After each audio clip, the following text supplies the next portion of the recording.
Patricia Arquette, such a great opportunity to be here and to be able to interview you. Congresswoman Maloney, regular guest on our show. Great So to great see to you. see you. Thank you for having us. Thanks. Thank you. First, what drove you to this issue?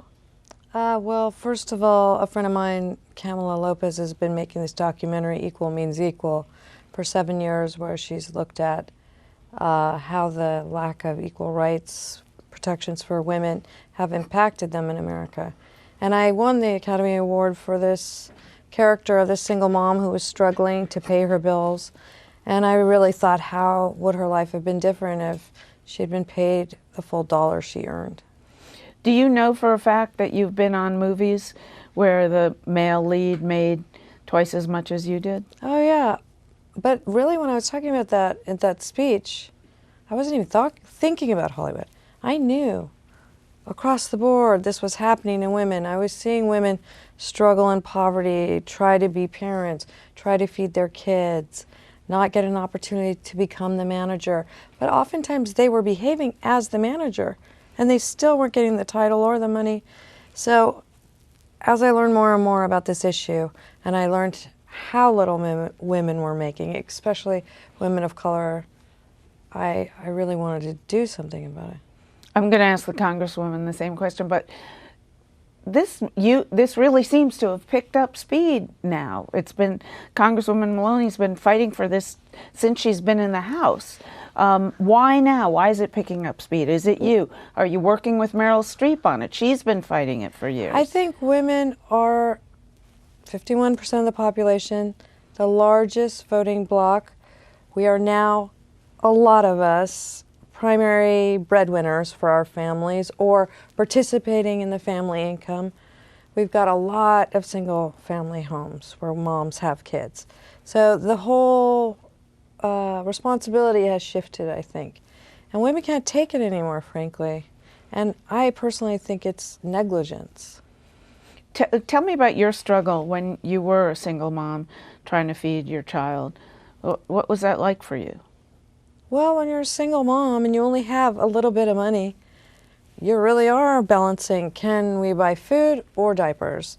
How do I pay for a doctor, even though it's a well-care visit, and my rent at the same time? I don't know how I'm going to do this. What were you doing? Were you waiting tables? Well, I was getting jobs, waiting tables, trying to get acting jobs at the same time. And frankly, at a certain point, it was like, I'll do any job I need to do because I have a baby to feed. And whatever that ends up being, and I was very lucky that I got an acting job, but I was going into stores asking everybody, please, I need a job, I got a kid to feed, I have a little baby. Congresswoman, let me ask you the same question. You have been pounding the pavements, not to use a cliche, but it is a cliche, for so many years on pay equity, and now it seems like it's really taking off. Tell me about how that makes you feel. She has brought new energy, new focus, and new devotion that has given me more strength, and certainly more strength to the movement. I would say that in her speech at the Oscars, she elevated the Equal Rights Amendment, putting women in the Constitution, giving women the respect that they deserve. She elevated this to a national debate, to a national discussion on why this is important. And I was watching it at home, and I was in bed, and I literally jumped out of bed up and down because so many people talk about it, but they don't really do anything about it. And when you poll it, it polls at like 90 plus. Everybody's for it. Of course I'm for equal opportunity. Of course I think women should be respected. Of course I think they should be in the Constitution. But few are able to take that and turn it into real action. She had a few seconds to talk nationally to America when everyone was watching it. Everyone watches the Oscars, and she used it not for herself, not for her movie, but to promote other women. All right, and I found that inspiring. Moving forward legislatively, we're still in a Republican-controlled Congress. Do you see anything, do you hope for any bill to come forward? I couldn't even go to work if I didn't believe I could be successful, and I will tell you, I had a list of roughly 10 bills and things that I wanted to accomplish. I've accomplished all of them. Save women in the Constitution. And we have been working today and yesterday and tomorrow. And we have been meeting with Republicans, with Republican leaders, with Republican members, and most of the Democrats are already on the bill. We have roughly 189 co-sponsors. We will need 290 to pass it. I believe it is doable because everyone believes in equality of opportunity. Also, it does not cost any taxpayer money. Not 1 cent does it cost the taxpayers. So here's a way you can help half the population. You can give them the rights of equality that they so rightly deserve and the respect that they deserve. So I'm hoping that my colleagues in Congress will join Patricia in pushing this forward. Are you talking about pay equity or the ERA? I'm talking about the Equal Rights Amendment. I support pay equity, but I certainly feel the real goal is to put women in the Constitution. Right now, Bonnie, it depends on who's in charge of the legislature, who's in charge of the Supreme Court. Our rights should not be at the whim of what legislative body or who is. It should be a bedrock principle that is there. And what's so unusual, we as a country will fight so hard to put in the Constitution of Japan women's equality, into the Constitution of Afghanistan and Iraq and all these countries, but it's not in the Constitution of the great country of America, which has done so much for women. And you have been meeting with Republican members. How do they receive you? I've really met a lot of wonderful people, and I'm excited to see what comes of it. I mean, we started some initial conversations, and I think they're fathers, they're mothers to daughters. They understand the circumstance and the situation. Let's see what happens, but I'm hoping that we can make this nonpartisan and come together and really stand up to the world and say we truly do believe in equality. And after 272 years, we're putting women in the United States Constitution, just like all these other countries have women in their Constitution. And let us be the first nation on earth to have true gender pay equality for all women in the United States. But you know, we had in 1963, I believe it was, Congress passed or was signed into law the pay equity for women, and yet we're still, as you say, 79 cents on the dollar. Why is that? In 1963, we were 59 cents to the dollar. We got a raise. We're 79 cents to the dollar. We have been stuck there for 30 years. And the report that we did in the Joint Economic Committee is really the most comprehensive that's ever been done on the subject. And it looked at a state-by-state comparison, a congressional district by congressional district comparison, and it also looked at the age comparison, and also race. And what did it show? New York was the Number best one, state for women, and New York, Louisiana was the worst. Exactly. What else? But why? But why there was a lot is it of taking loopholes so? in 1963 in that law. And there's been a lot of loopholes in all of these laws, which is part of why we need the ERA. Because at a certain point, look, we are at the whim of the legislatures at the time, at the laws at the time. They're reinterpreted in strange and bizarre ways. Who knew that they were going to interpret that Lilly Ledbetter's act of discrimination, of not being paid fairly, her whole career would go back to that she would have had to have filed it 18 months after the first offense? Where does that's insanity. And we had to correct that legislatively, and we did. Do you expect to see us, now that this movement is taking off, do you expect to see women making 100% on the dollar anytime soon in our lifetime? Listen, it can happen as fast as we want. It can happen very quickly.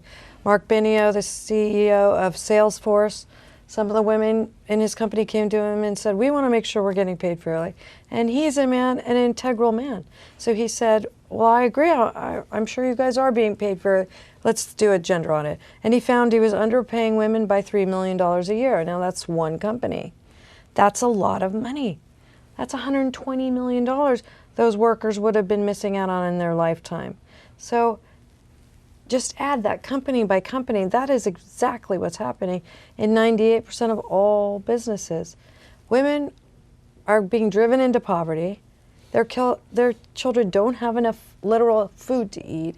And we need to readdress this. Do you expect to see pay equity in your lifetime?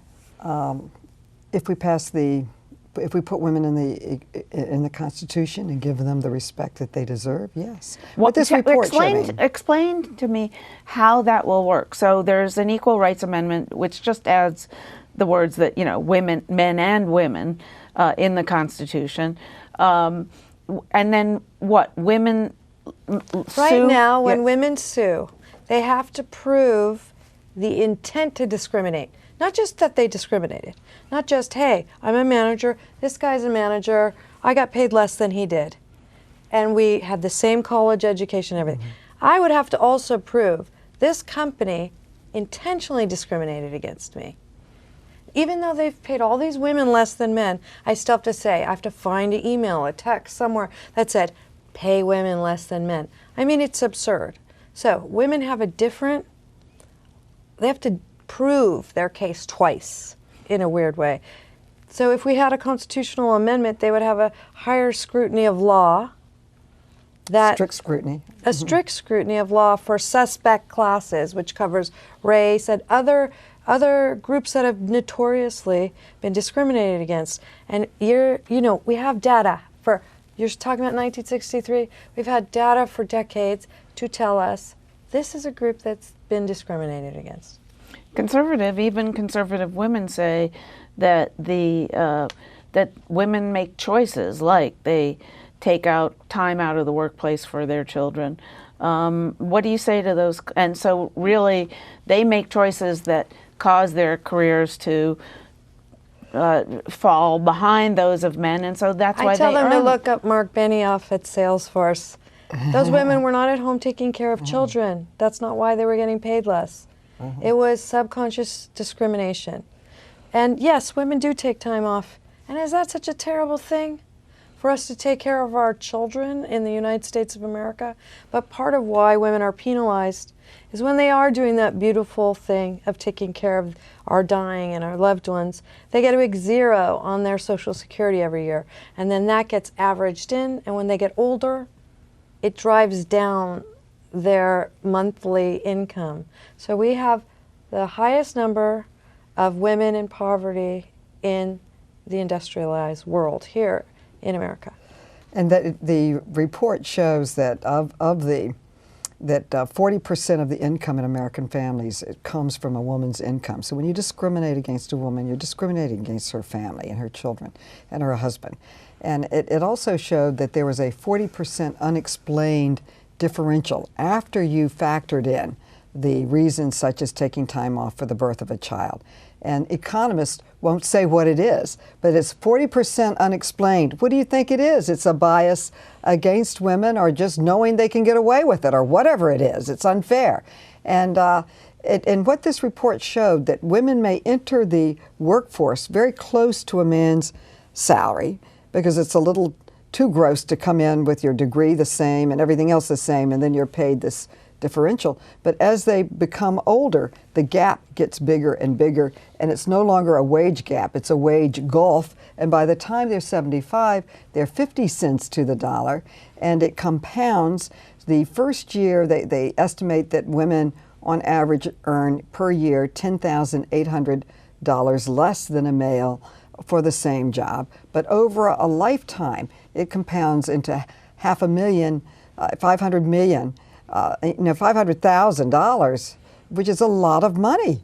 And that's just a lot of money that compounds. And then it's not just the money, it's what was paid into Social Security, into pension, into retirement savings. So all of this is added together that makes women twice as likely as men to live in poverty in old age. So this is a huge challenge. Now, if you just lifted them out of poverty, you would be handling the poverty problem in America. So it's a big economic impact also. The fact that more women have entered the workforce, and most of them have to work because it takes two salaries now in an American family usually. But this has added over $2 trillion to the American economy, the paycheck of women, which has benefited the whole country. So everyone wins. The country wins. The family wins. The spouse wins. The children win. So this is a win-win-win. So that's why I feel like America should vote for themselves, and America should vote for people who support equality of women in the Constitution, and we should make it happen. And she has inspired me with her hard work, and a lot of people talk. She is working very hard to help, and I'm deeply grateful. You were going to say? I was just going to say, you know, yes, it's closer when women are younger, but still, even at 89%, you could never go to someone and say, hey, I'm just going to charge you 11% for your sex. Just because the sex you are, I'm going to take out 11% of your income. Is that cool? I mean, no, it's not cool. It compounds over time. We know we save money when we're young. It grows and it grows. And when you get older, that money's a lot more. Well, women are losing 11% of their income, the youngest women, right off the bat. Last question. How are you going to carry this campaign forward? You're going to go back to Hollywood. You'll do your cable show, and you're doing movies. Well, Carolyn is the champ. I mean, let's all let our legislatures know, our lawmakers, to partner with her to support equal rights. But are you going to try to stir up support? We're stirring up all kinds of trouble. Look, and we just started a petition at change.org/ERA. We have 100,000 signatures now. Let's get a couple million signatures and drop it on everyone's. We can all participate in this, but the reality is if we don't, we are basically saying it's okay to discriminate against women. They deserve to be paid less. They are of less value in our nation. And we're saying to the world, we don't treat our women very well here. And may I ask your listening public? And I'm getting the cut sign, so please. To please ask your member of Congress and your senator, are they co-sponsors of Women in the Equality Amendment, the Equal Rights Amendment, and let's put women in the Constitution. After 272 years, I think it's time. Thank you so much.